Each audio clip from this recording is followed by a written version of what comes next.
Hi, welcome to ALC. I'm Irene Day. In this video, I'll be explaining how the car engine works.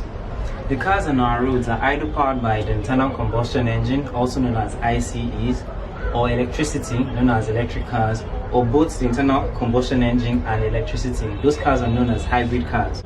Internal combustion engines, ICEs, are engines that produce power by burning a mixture of air and fuel in an internal chamber or a cylinder. The fuel could either be petrol, diesel, or any other alternative fuel. The petrol engine is known as a spark ignition engine, as it needs a spark plug to ignite its air and fuel mixture, while the diesel engine is known as a compression ignition engine because it doesn't need a spark plug to ignite its air and fuel mixture. To know more about the diesel engine, please see my video on how the diesel engine works. In this video, I'll be talking about the petrol-powered engine. In the petrol-powered engine, we have the two-stroke cycle engine that is found in small generators used at home. We also have the four-stroke cycle found in cars actually. We also have a not-so-common engine known as the rotary engine used by Mazda in their MX-7 and MX-8. It's not a common engine, and those are the only two vehicles that I know that use that engine. Mazda stopped producing the engine in 2012. Now, let's talk about the components that make up this engine. We have the fuel injector that sprays in fuel into the cylinders.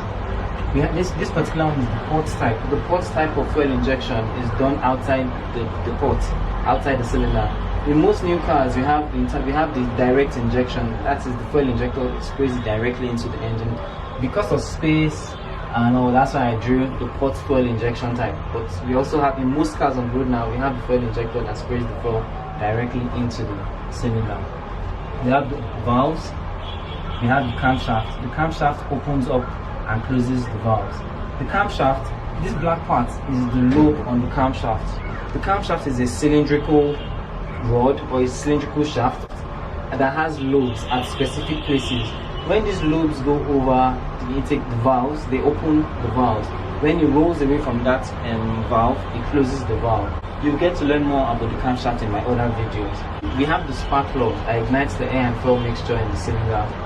We have the cylinder. When we hear of V6, that means that car has 6 cylinders. When we hear of W12, it has 12 cylinders. W16, 16 cylinders. Or I4, inline 4, that's 4 cylinders. I'll be using one cylinder to explain this process. Then we have TDC, that's known as top dead center, and BDC, bottom dead center. TDC is the highest point the piston head can get to inside the cylinder, and the BDC is the lowest point the piston head can get to in the cylinder. The connecting rod is what connects the piston to the crankshaft. The crankshaft converts this linear motion of the piston going up and down into rotary motion. All the connecting rods are connected to the crankshaft. So if it's a V12 engine, all 12 connecting rods connect to the crankshaft. At the end of the crankshaft, we have the flywheel bolted onto it.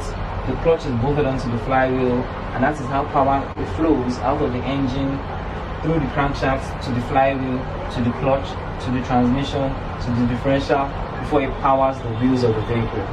So now let's go into how the engine produces this power to propel the vehicle. We're talking about the four-stroke cycle. So in the first stroke, known as the intake stroke, the exhaust valve remains closed. The cam lobe, as you can see, this black portion opens up the intake valve. This allows air and fuel gets into the cylinder. As this is taking place, the intake valve, the piston goes down, sucking in air and fuel into the cylinder through the open intake valve. Once it gets to the bottom, once it gets to BDC, that ends the first stroke. And here, the intake valve closes up. For the second stroke, the piston goes up, compressing the air and fuel mixture that is already trapped in the cylinder. For the third stroke, just as both intake and exhaust valves still remain closed, but just as the piston head approaches top dead center, the spark plug ignites the compressed air and fuel mixture, creating a powerful explosion that forces down the piston. This is what produces power. And as it gets to the bottom dead center, that's BDC, it ends the power stroke.